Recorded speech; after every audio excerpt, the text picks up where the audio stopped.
Assalamualaikum, selamat malam semuanya. Hari ini kita belajar modul 7 tentang tatanan sosial. Apa itu tatanan sosial? Kita lihat di sini backgroundnya adalah daun-daun yang tidak tertata. Nah, sekarang kita mau belajar tatanan sosial. Apa itu tatanan sosial? Ini diibaratkan jika suatu masyarakat itu diibaratkan sebagai rak buku, maka tatanan sosial itu kira-kira apanya? Kalau suatu masyarakat itu sebuah rak buku, kira-kira tatanan sosial itu apanya ya?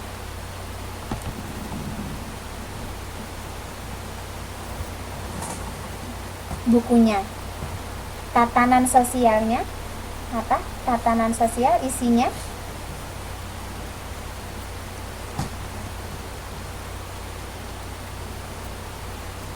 jadi kalau rak buku ini suatu masyarakat, raknya atau norma-normanya, kira-kira ada yang menata enggak? Kalau enggak ditata pasti berantakan enggak? Atau dia dengan sendirinya tertata dengan ajaibnya? Pasti kalau sebuah masyarakat itu rak buku pasti ada yang menatanya kan, tidak mungkin ini bisa langsung tertata sendiri, yang di atas berdiri, yang di bawah agak miring, yang di bawah sini ditidurkan, yang di atas sini diberdirikan. Nah, pasti ada suatu alat atau sesuatu lah ya yang menata sehingga masyarakat ini, sehingga rak buku ini bisa rapi. Jadi di sini kita mau membicarakan tatanan sosial, yaitu bagaimana suatu masyarakat itu diatur oleh suatu norma maupun aturan sehingga dapat berjalan, sehingga keberlangsungan masyarakat itu dapat berjalan dengan aman, tentram, tertib, dan tidak ada konflik-konflik. Nah, di sini tatanan sosial itu meliputi 3 faktor. Yang pertama adalah struktur sosial, institusi sosial, dan masyarakat. Ada yang masih ingat struktur sosial itu apa? Bab 4 tentang stratifikasi sosial, kita sempat membicarakan struktur sosial. Ada yang masih ingat? Struktur sosial. Tingkatan? Ada yang lain lagi? Struktur sosial. Kalau stratifikasi apa?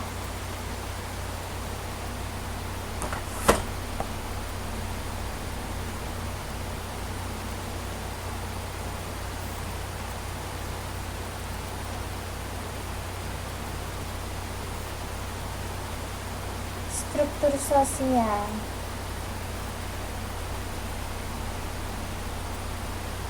Nah, jadi kita kemarin sempat mengenal adanya stratifikasi sosial, yaitu tingkatan secara horizontal, secara vertikal ke atas. Kalau struktur sosial bisa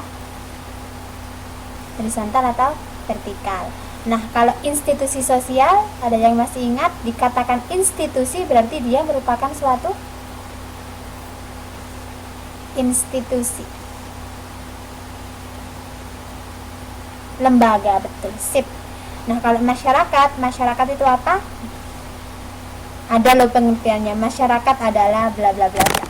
Tapi secara harfiahnya masyarakat bisa dikatakan sebagai kumpulan individu. Sip, betul, kelompok individu. Nah, sekarang kita lihat satu persatu dari 3 komponen tatanan sosial tadi. Yang pertama adalah struktur sosial. Kita ingat tadi, struktur sosial adalah tatanan atau susunan sosial yang membentuk kelompok-kelompok sosial dalam masyarakat. Di sini kata kuncinya, struktur sosial bisa bersifat vertikal atau horizontal. Ingat bedanya dengan stratifikasi sosial. Kalau stratifikasi sosial, kata kuncinya apa?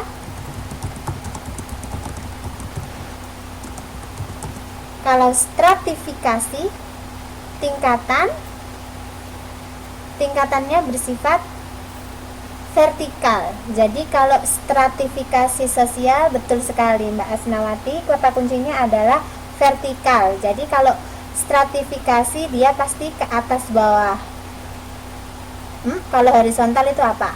Kalau horizontal dia adalah struktur sosial.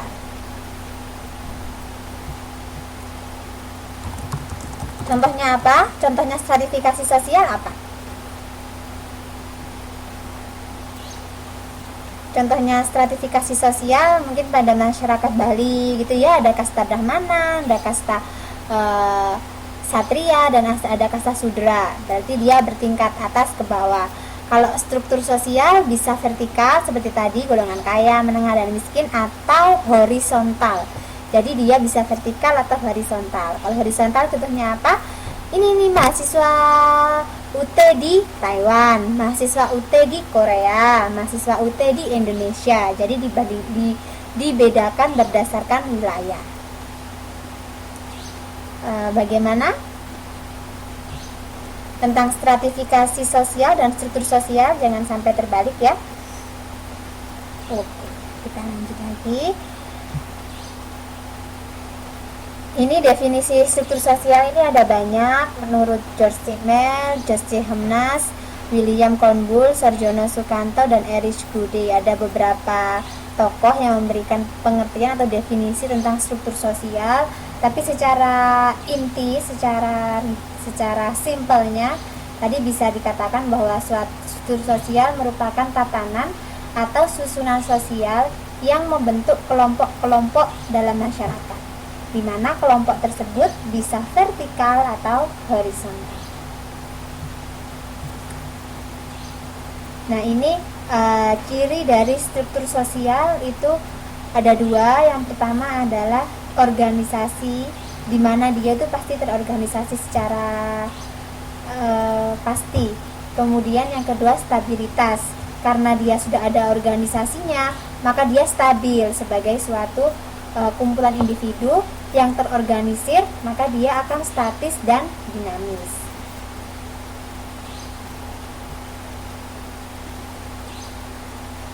Di dalam struktur sosial itu juga dibagi menjadi dua komponen.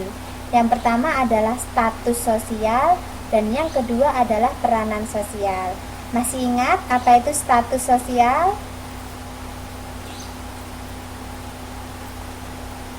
Statusnya apa? Single, in relationship, atau complicated?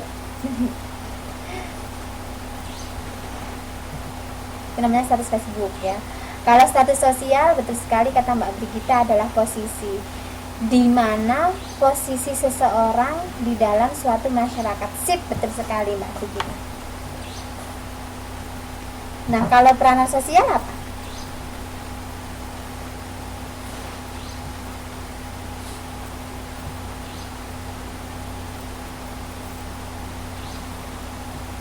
Kalau peranan sosial, kegunaan, betul. Jadi setelah kita tahu setelah kita tahu posisi kita, oh status saya kalau di UT status saya sebagai tutor. Nah, berarti peranan saya sebagai apa? Fungsi juga bisa. Nah, berarti peranan saya, fungsi saya, kegunaan saya di UT adalah dia memberikan materi kepada mahasiswa UT, misalnya seperti itu. Terus kalau Mbak Grace misalkan, status sosialnya apa? Pelajar. Nah, berarti peranannya apa?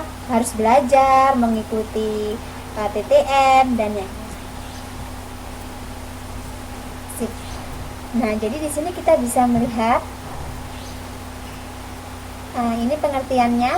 Status sosial, pengertiannya secara teoritis, yaitu tempat atau posisi, seperti kata Mbak Brigita tadi, posisi seseorang dalam suatu kelompok sosial sehubungan dengan kelompok-kelompok lain di dalam kelompok yang lebih besar. Jadi ada kelompok yang lebih besar, nah dia di dalam situ posisinya sebagai apa? Statusnya sebagai apa? Nah, status sosial bisa dibagi menjadi dua, ascript status dan achievement status. Sudah sempat kita bahas kemarin waktu di stratifikasi sosial. Ayo, siapa yang masih ingat ascript status? Achievement status? Ada yang masih ingat enggak?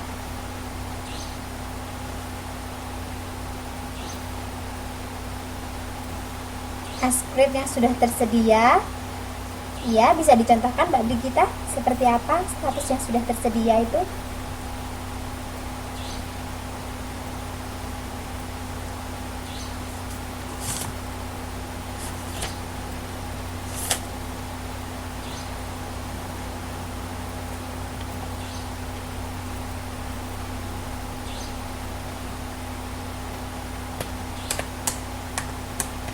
Mahasiswa mempunyai seks sebagai wanita atau laki-laki, atau mahasiswa. Nah, ini ada dua pilihan kita. Sesuatu yang sudah harfiah seperti jenis kelamin, atau kata Mbak Asnawati adalah mahasiswa. Kira-kira bagaimana teman-teman yang lain? Askrip status itu termasuk yang mana?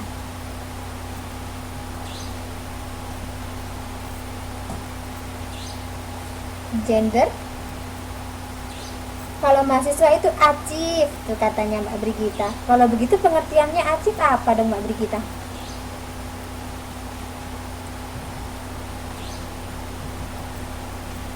Coba saya call Mbak Brigita.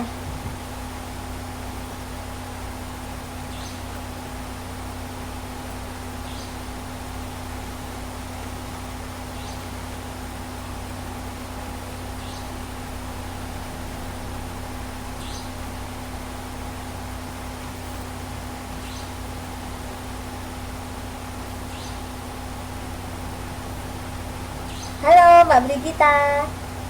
Iya, silakan Mbak. Bisa, jelas sekali. Iya.